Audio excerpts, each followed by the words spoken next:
भाई, जरा देख के चलो, आगे नहीं पीछे। आवारा हूँ, आवारा हूँ। राज कपूर बॉलीवुड में एक ऐसा नाम जिसने हिंदी सिनेमा को कई ऊंचाइयों तक पहुंचाया। लेकिन क्या आप जानते हैं राज कपूर की कुछ ऐसी भी फिल्में थी जिसे सेंसर बोर्ड ने काफी रोकने की कोशिश की। उस समय के कई लोगों ने इस फिल्म को बैन करने की मांग की। आखिर क्या वजह थी कि इन फिल्मों ने इतना विवाद खड़ा कर दिया था? शर्म नहीं आती? अभी तक मेरा पीछा कर रहे हो? बड़े बदतमीज हो जी। आपको डूबने से बचाया, घर तक पहुंचाया, ये बदतमीजी है। और सबसे बड़ा सवाल, क्या ये फिल्में बैन करने लायक थी या समाज को सच्चाई दिखाने की सजा? आज के वीडियो में हम बात करने वाले हैं राज कपूर की उन फिल्मों के बारे में जो उनके करियर के सबसे चर्चित और विवादित फिल्में साबित हुई। राज कपूर का मानना था कि फिल्में सिर्फ इंटरटेनमेंट का जरिया नहीं है, बल्कि फिल्में इंटरटेनमेंट के साथ साथ समाज को एक आईने दिखाने का भी काम करता है। यही तो दुख है, आज गरीब भी गरीब को नहीं पहचानता।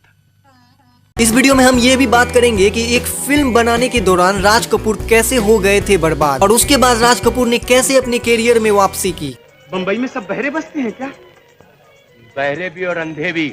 इसी सोच के साथ राज कपूर ने कुछ ऐसी फिल्में बनाई जो समय से आगे थी, जिसमें से आवारा, श्री 420, मेरा नाम जोकर। इन फिल्मों ने समाज को एक नया आईना दिखाने का काम किया। जब राज कपूर ने सत्यम शिवम सुंदरम और राम तेरी गंगा मेरी जैसी फिल्में बनाई तो ये फिल्में सेंसर बोर्ड के लिए चुनौती बन गई। राज कपूर अपने फिल्मों में काम कर रहे एक्ट्रेस और कोई भी कलाकार को कोई भी लुक और ड्रेसिंग स्टाइल में करने से नहीं डरते थे। अब दोस्तों सबसे बड़ा सवाल ये है, राम तेरी गंगा मेली और सत्यम शिवम और सुंदरम जैसी फिल्मों को सेंसर बोर्ड ने क्यों रोका? और सवाल ये भी उठता है कि सेंसर बोर्ड को इन दोनों फिल्मों से क्या दिक्कत थी? पहली वजह, सत्यम शिवम सुंदरम में जीनत अमान को दिखाए गए साड़ी में बोल्ड लुक। अब तो जवान हो गई है, ब्याह नहीं हुआ इसका। ब्याह और इसका। और राम तेरी गंगा मेली में मंडाकिनी का वाटरफॉल वाला सीन। गंगा? दोनों ही सीन उस वक्त के हिसाब से आगे थी। और दोस्तों दूसरा कारण था समाज का विरोध। उस समय जब ये फिल्में रिलीज होने वाली थी तो समाज के कुछ संगठनों ने इस फिल्मों का विरोध किया। उनका कहना था कि ये फिल्में भारतीय संस्कृति के खिलाफ है। और तीसरा वजह था राज कपूर के सोच से दिक्कत। राज कपूर का मानना था कि सुंदरता सिर्फ तन में नहीं मन में भी होता है। जब सेंसर बोर्ड ने राज कपूर की फिल्मों को रोकने की कोशिश की तो राज कपूर ने सीधा जवाब दिया, अगर कोई कलाकार अपने नजरिए से समाज को दिखाता है तो उसे रोकना सही नहीं है। राज कपूर ने तब कहा, मैंने जो भी अपनी फिल्मों में दिखाया है वो सत्य है, सुंदर है और पवित्र है। तुम केले वाली नहीं, दिल वाली हो, दिल वाली लेडी केले वाली। थैंक यू, तुम्हारे तीना ने मुझ पे उधार रहे। लेकिन फिर भी उस समय सेंसर बोर्ड के कई दखलों के बाद राज कपूर की फिल्मों को कई कट्स और एडिटिंग के बाद रिलीज किया गया। लेकिन जब ये फिल्में रिलीज हुई तो सिनेमा घरों के बाहर वही लोग खड़े थे टिकट लेने के लिए जो शुरुआत में इन फिल्मों का विरोध कर रहे थे। अब दोस्तों आप सोच रहे होंगे इतना कुछ होने के बाद ये दोनों फिल्में हिट रही या फ्लॉप, और इसका जवाब है ये दोनों फिल्में बॉक्स ऑफिस पर हिट साबित हुई। जिसमें से पहली फिल्म सत्यम शिवम सुंदरम अच्छी कमाई की उस समय, लेकिन उस वक्त इस फिल्म को ज्यादा तरक्की नहीं मिली। और दूसरी फिल्म राम तेरी गंगा मेली उस जमाने में काफी विवादों में रहा था, लेकिन यही फिल्म राज कपूर के करियर के हिट फिल्मों में गिनी जाती है। और यह फिल्म राम तेरी गंगा मेली 1985 में सबसे ज्यादा कमाई करने वाली फिल्म बनी। सीमा ने गंगा के इस पवित्र रूप को नहीं देखा, अगर देखती तो हमेशा के लिए अपने साथ ले जाती। आज भी जब हम इन फिल्मों को देखते हैं तो ये पता चलता है कि राज कपूर उस समय में कितना आगे की फिल्में बनाते थे। उस समय राज कपूर की जिन फिल्मों को अभद्र और अश्लील कहा गया, आज वही फिल्मों के सीनों को सिनेमैटिक और मास्टरपीस कहा जाता है। जब राज कपूर उस समय विवादों में थे तो उन्होंने मीडिया और लोगों से एक सवाल पूछा। उन्होंने कहा, अगर कोई कलाकार अपनी फिल्मों के जरिए लोगों को संदेश और आईना दिखाने का काम करे तो क्या वो गलत है? उन्होंने ये भी पूछा, कला और अश्लीलता में क्या फर्क है? दोस्तों ऐसा भी नहीं है कि राज कपूर शुरू से ही अपनी फिल्मों में काम कर रहे एक्ट्रेस को बोल्ड दिखाते थे। अगर हम उनकी पुरानी फिल्मों के बारे में बात करें जिसमें से आवारा, श्री 420 जैसी क्लासिक फिल्मों में नरगिस जैसी एक्ट्रेस को एक आत्मनिर्भर महिला के रूप में दिखाया गया है। एक और झूठ, जरा अपना हुलिया तो देखो। कॉलेज के पढ़े लिखे ग्रेजुएट की ये सूरत होती है। इन फिल्मों में बोल्डनेस कम थी, बल्कि इन फिल्मों में काम कर रहे एक्ट्रेस को सीधे साधे पारंपरिक रूप में दिखाया गया है। अब सवाल ये उठता है कि राज कपूर अपने फिल्मों में काम कर रहे एक्ट्रेस को बोल्ड लुक दिखाने की शुरुआत कब से हुई और क्यों? साल था 1964 जब राज कपूर अपने आरके स्टूडियो में एक बंद स्क्रीन रूम में अपने नई फिल्म संगम के एक सीन को बार बार रोक रहे थे। सामने थी वैजंती माला स्विमिंग पूल के किनारे।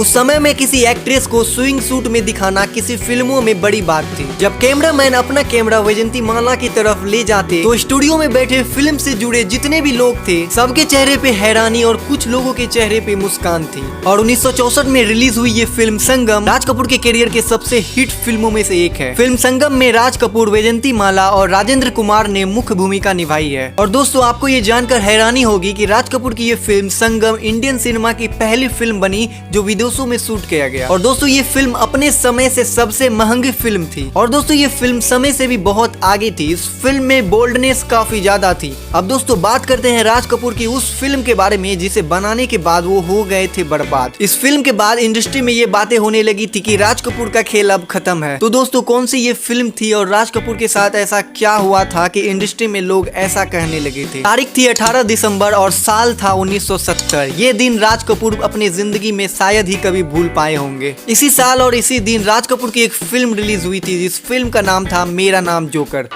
हेलो राजू, मैडम हमारा compartment. You boys are in number 55. Thank you madam, see you Raju, bye bye Raju.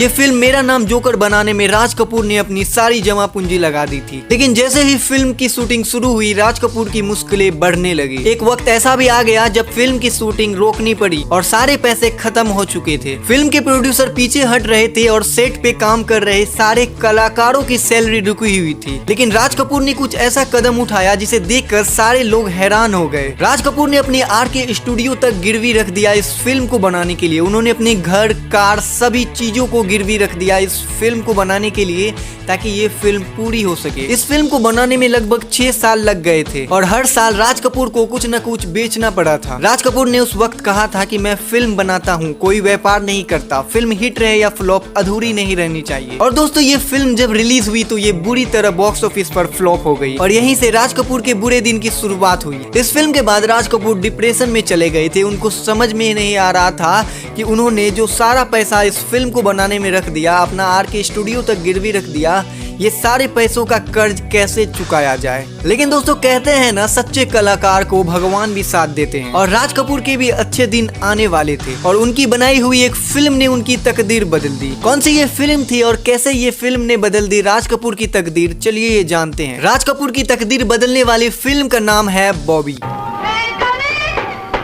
अब आप नौकर क्या आ रही है? ये पहले मालूम नहीं था कि दरवाजे पे नौकर के अंदर आना चाहिए। साल था 1973। जब ये फिल्म रिलीज हुई तो लोग उस समय हैरान हो गए थे क्योंकि उस समय की फिल्में बॉबी जैसी नहीं बनती थी। लोग उस समय फैमिली ड्रामा, नोक जोक, इस कैटेगरी की फिल्में देखना पसंद करते थे और उस समय के डायरेक्टर बिना किसी रिस्क के इसी कैटेगरी में फिल्म बनाते थे। लेकिन राज कपूर ने उस दौर में रिस्क लिया और फैमिली ड्रामा और नोक जोक से हटके ये फिल्म बनाई बॉबी। ये फिल्म बॉबी उस समय के दौर से काफी आगे की फिल्म थी और राज कपूर ने उस वक्त सभी को दिखा दिया कि एक रोमांटिक कल्ट क्लासिक फिल्म कैसी बनती है। फिल्म में ना कोई भारी भरकम संदेश था, ना कोई over dramatic villain. Raj Kapoor ने तय किया अब वो एक ऐसी कहानी पे फिल्म बनाएंगे जो न सिर्फ नई पीढ़ी को टारगेट करे बल्कि दो प्यार करने वाले के धड़कनों की आवाज को बड़े पर्दे पर उतारे। इस बार राज कपूर ने किसी बड़े कलाकार को अपनी फिल्म में साइन नहीं किया बल्कि उन्होंने अपने ही बेटे सुपरस्टार ऋषि कपूर को लॉन्च किया और इस फिल्म में लीड एक्ट्रेस के रोल में थी डिम्पल कपाड़िया। डिम्पल कपाड़िया और ऋषि कपूर का चेहरा उस समय नया था, इन दोनों को कोई नहीं जानते थे उस वक्त। अब सबसे बड़ा सवाल, क्या ये दो नए चेहरे दर्शकों को सिनेमा घर तक ला पाए? मेरा नाम जोकर जैसे फिल्म में इतना पैसा, इतना समय लगाने के बाद भी ये फिल्म फ्लॉप रही। लेकिन राज कपूर का किस्मत चमका और इस फिल्म बॉबी की कहानी के चर्चे चारों तरफ होने लगे, खासकर युवा पीढ़ी में। इस फिल्म में कॉलेज रोमांस, अमीरी गरीबी का फर्क, मॉडर्न लाइफ स्टाइल और दो प्यार करने वाले किस हद तक गुजर सकते हैं, राज कपूर ने अपनी इस फिल्म के जरिए सबको दिखा दिया। उस समय की युवा पीढ़ी को बड़े पर्दे पर वो सब देखने को मिला जिन्हें वो खुद जीना चाहते थे। अपनी प्रेमिका से छुप छुप के मिलना, जब घर वाले उसके प्यार को स्वीकार ना करे तो बगावत पे उतर जाना। यही खास वजह थे कि कॉलेज स्टूडेंट और उस वक्त के नई पीढ़ी ने इस फिल्म से काफी रिलेट किया। डिम्पल कपाड़िया का ड्रेसिंग स्टाइल, ऋषि कपूर का मॉडर्न अंदाज और सबसे बड़ी बात इस फिल्म के गाने। इस फिल्म बॉबी का हर गाना हिट रहा। हम तुम एक कमरे में बंद हो, हम तुम,